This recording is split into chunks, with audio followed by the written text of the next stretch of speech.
This wasn't a country or a kingdom. It was a company with shareholders, a board, and quarterly profits. And it had an army of its own. Now, every other video about this outfit wants to walk you through the British Empire. Tea, spices, gunpowder, and grievances. But they skip the part that ought to keep you up at night. For a long stretch of history, the most powerful military in South Asia didn't answer to a king or a parliament. It answered to a balance sheet. At its peak, this company put around 200,000 men under arms, which was more than twice the size of Britain's own army at the time. A private corporation with a standing army bigger than the nation that signed its charter. So how does a business that started out shipping pepper and cotton end up running an entire subcontinent and then somehow go flat broke doing it? Here's something for a little bit later, but it's the whole point of this. The most powerful company that ever lived did not get taken down by an enemy. No rival fleet or foreign king.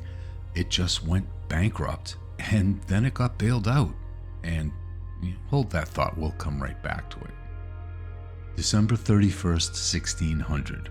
Queen Elizabeth I signs a charter for a group of London merchants. They pool their own money, about £70,000, and they get one hell of a prize, a monopoly on all English trade east of the Cape of Good Hope. Half the world, on paper, handed to a startup.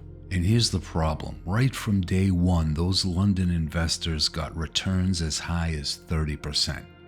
And the poor souls who actually crewed the ship, well, their death rate was damn near 30%. Same number. Opposite ends of the deal. The upside sailed home to the shareholders. The risk drowned at sea.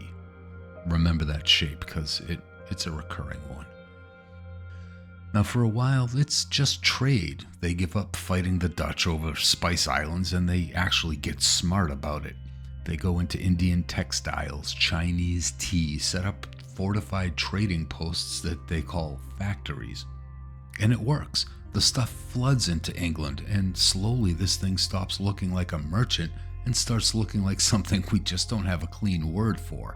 It's part trading firm, part nation state.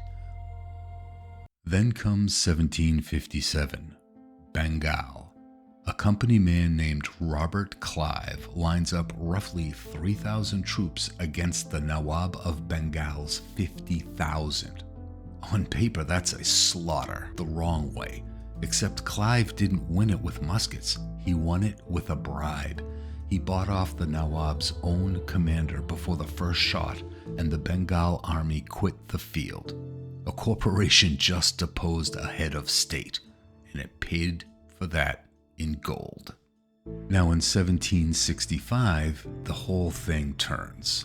A concerned Mughal emperor signs over the Diwani, which is the legal right to collect taxes of Bengal, Bihar, and Orissa. Now think about that again. A trading company is now the official taxman for one of the richest regions on earth, which is roughly 20 million people. They didn't conquer a country so much as acquire its revenue stream. And here's where the dopamine turns to cortisol. 1770, a famine tears through Bengal, killing by some estimates 10 million people. And the company, now the taxman, just keeps collecting, and in some cases squeezes even harder. Whatever else this was, it was no longer just business. So what's actually going on here? Well, the easy read, which isn't wrong, is that it's a greedy corporation and a brutal empire and the villain of history. Yeah, sure, that's a freebie, but that's the part everybody already knows. Now here's the mechanism underneath, and it should feel a little too familiar. By 1772, the company that ruled the subcontinent couldn't make payroll. They were overextended, tea rotting in London warehouses.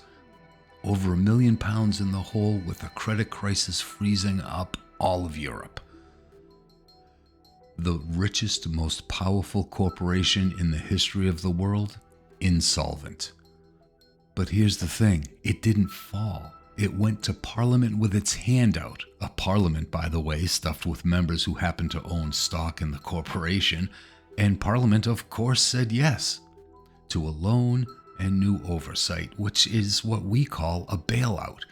This is the original too big to fail, the very first one 230-something years before we ever put a name to it. But the rescue came with a wrinkle. To clear all that tea that was about to rot in the warehouses, this particular deal let the company dump it cheap on the American colonies. You might have heard how that went.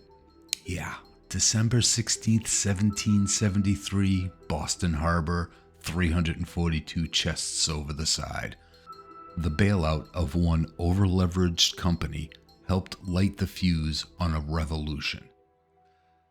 The East India Company was slowly nationalized over the next few decades, but the company's day as a law unto itself was already over by the time of the Boston Tea Party.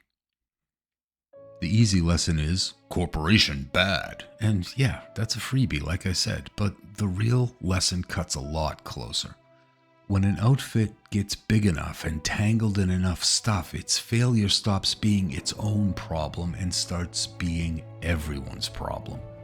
And the second that becomes true, it gets to make bets no normal business ever could, because it's holding all the upside. Somebody else is holding the downside. They didn't invent that move in 2008. They ran it first in 1773. And it works the exact same way on a smaller map. That one client who's 70% of your income, that one social platform that your whole side hustle is built on top of, the one employer in a one company town. Anything you lean your whole weight on, that's a thing that's too big to fail for you. And the moment it knows that, you've handed it the leverage. The company always knew exactly who was carrying the risk. The only real question for them, for 2008, for you on a Tuesday, is whether you do. Mull that over. A company with an army and shareholders who outgunned kings, and in the end, the thing that beat all of it wasn't a rival or a revolt, it was a balance sheet. Next time, we'll jump about 250 years forward to a company that never had a single soldier, but somehow convinced the smartest money on the planet that it was worth $47 billion. Right up until it was worth almost nothing. WeWork, how a real estate company in a hoodie nearly took a $100 billion fund down with it. That's next time. We'll see you then.